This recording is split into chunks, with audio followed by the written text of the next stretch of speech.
117 and snapped that skid.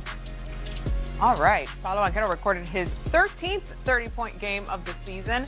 DeRozan, meantime, had his second double-double of the season in the loss to Sacramento. All right, so let's talk about the Pistons here. They moved to 9-3 this season without Cade Cunningham.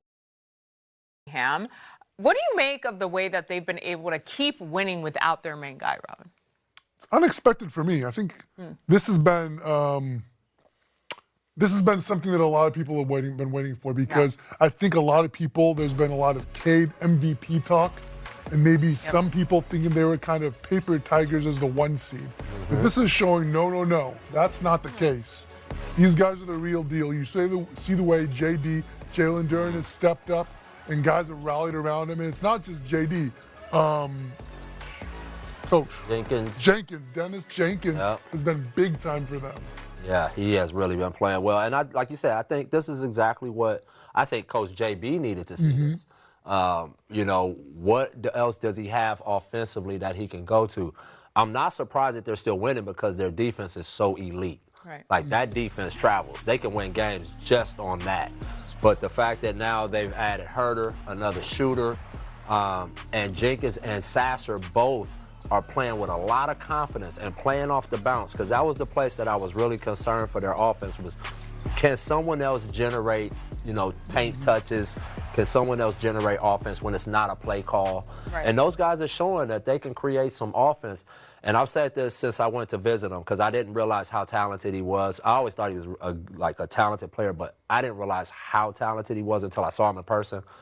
JD, watch what you see him doing down the stretch. This game alone, you saw him doing stuff that you might not normally see, like the footwork, post-ups, the through-the-legs, pull-up, jump shot. This guy's their center, but he has kind of like, I wouldn't say held himself back, but just allowed other people to do what they do well, and he's just done his role. But I think when the playoffs hit, they're going to start unleashing a little more of his offensive skill, and, man, that would add a whole nother element to their team.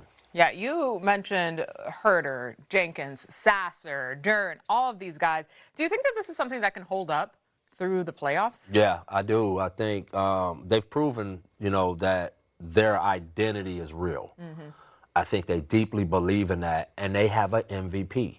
Like, Cade is, whatever you want to list these guys, he is in that conversation for real, and it's because, you know, we've all said that his supporting cast isn't like the other team's supporting cast, which I still say that that's true offensively, especially from a shooting standpoint. They still don't have the amount of shooting that other teams are putting on the floor from a night in, night out basis. But I think the addition of Herter, now with Cade playing, you know, coming back, if JD turns it up offensively like I think he can, and now with this newfound, it's like found money. Jenkins is playing confidently, breaking people down, shooting step-back threes. Like, I think JB might have had a talk with him and said, man, go. Like, turn it up, play. Don't be afraid to mess up. And he's playing with a lot of confidence, and if he can keep that going, I think he can, in the playoffs with Cade on the team. Yeah, this is the right time to find this stuff out. This is what JB needed to know. Not a moment to waste, No. for sure. All right, up next, we've got the Dream. Jalen Brown put up 31 points, 8 boards, 8 assists, while Boston shot 44% from beyond the arc, nailing 18 threes. What's the significance of a now full-strength Celtics team bringing OKC's 12-game win streak to a screeching halt? I think it's awesome. I think it's Boston saying we're here. Yeah. We're still in this conversation. We're getting healthy. You know, again, Brad Stevens might be Executive of the Year this year, because you think about the moves he made, and you would think they would have had this big fall off. The guys that they've brought in have really stepped up to the plate and played well, and they don't even have big Vooch. Like, if they had that Space 5 out there running around, you know, playing consistently, that would really make them dangerous. So I just really like where they're at right now, just like Denver.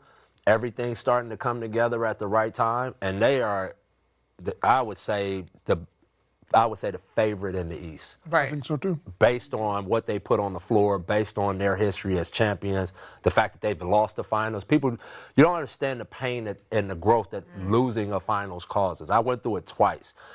Your team grows and gets better and gets more resilient through those losses, and they've gone through all of that together. Oh, when the playoffs hit, if Tatum keeps this up, they are going to be a real problem. I think this was a particularly fun game too because this was an unusual season for the Celtics for sure. Most seasons, you know, they would have said, no, this was a regular game for us. We got bigger fish to fry. But this team, you know, there are some uncertainties. They don't think so in their locker room, but everybody else kind of does. Right. So I do think that they had this one marked on their calendars. Oh, no question. It was bulletin board material, even though I know a lot of guys said, we don't do that. Okay, we mentioned Jalen Brown's stat line earlier. I mean, it's insane. The way that he has led the team up to this point cannot be underscored enough, Robin. No, that's a reason that people didn't expect the Celtics to do much this year. And you look at the system around him, you look at the roster around him, it's a great system, it's a great roster. But I think that's discounting the level he's been playing at. Right. He's absolutely been playing at an MVP level. You know how we talk about the Knicks, and the Knicks defense has been phenomenal. I want to make sure I make that point. But when the playoffs come, teams will target Brunson and Cat. He's their best player. You don't want him coming near the ball. Like, you don't want to invite, it's like, for me, and I'm not saying he's at this level that way, but he is like Kawhi from the standpoint of how he can produce offensively and impact the best player on the defensive end. Like, he takes the matchups, and he for the most part, does an incredible job on those matchups.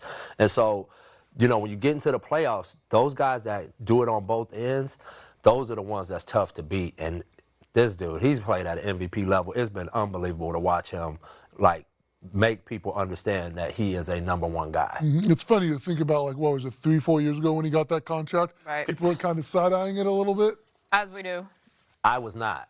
I am. Talk your talk, Listen, Coach. that kid, I was so impressed with him up to that point.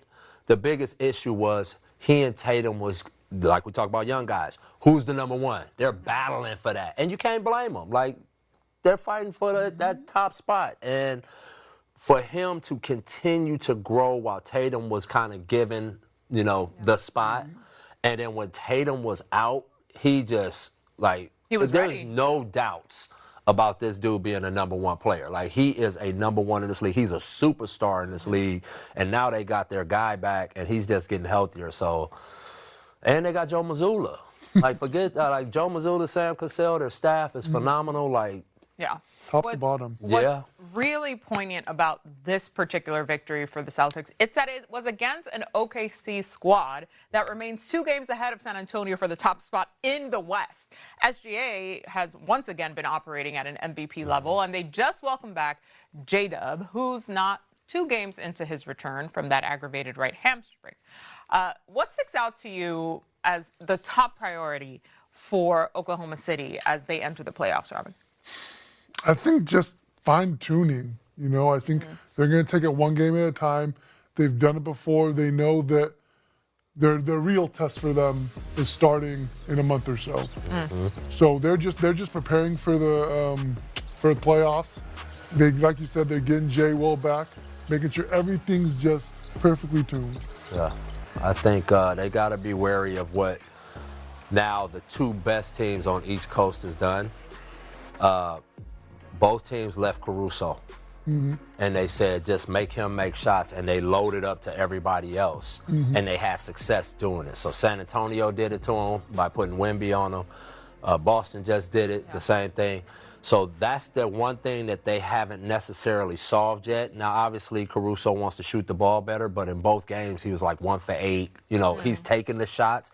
But if he doesn't hit those shots, that's going to be huge in those games because your margin for error is so small when you're talking about playing against the best teams in the league. So that's the one chink that those teams have figured out, that they're going to have to either, like, Caruso's going to either have to hit shots or they're going to have another plan to get a player on the floor that doesn't give up a lot defensively but can make the open threes. You've touched on it in a different perspective when we were talking about the Celtics being there, not getting the dub. With OKC, they made it. They're the defenders, if you will, in this case. But from From a coaching perspective, what is the atmosphere? How do you navigate this saying, we're going to make another run? I think it's that one was already hardwired into them. Right. You know, especially with their age pool. You know, these guys are in their prime to go on runs. And I think Coach Dagnall has handled it very well. I don't think you have to overly motivate a group like that. We didn't have to light a fire under our teams in Miami. They were like, this is our window. And LeBron already ran his mouth talking about not 3, not 4, not 5. So we got a lot of work to do. So it was like, we didn't have to really, like, you don't really have to charge a team up to go chase history. You know what I mean? And, you know, they got great leadership in Shea. Like I said, Coach Dagnall, we take it for granted how good this guy is. You know, so they understand the moment and how they have to. I mean, they won 12 straight just now. Right. So it wasn't like they get it. They lost to a really good basketball team who might right now at this moment had a little more to prove. You know what I mean? And you're in their house and probably, I think, the toughest place to play in the NBA. No question. Yeah. All right, we are leading you up still to that Hornets-Knicks matchup. And the Knicks coming into this one with a 7-game win streak. Ballin'. Becomes 8th best. Believe that this man, Jalen Brunson, will be a big part of why. Meantime, LaMelo Ball is averaging 25 points, 8 assists in the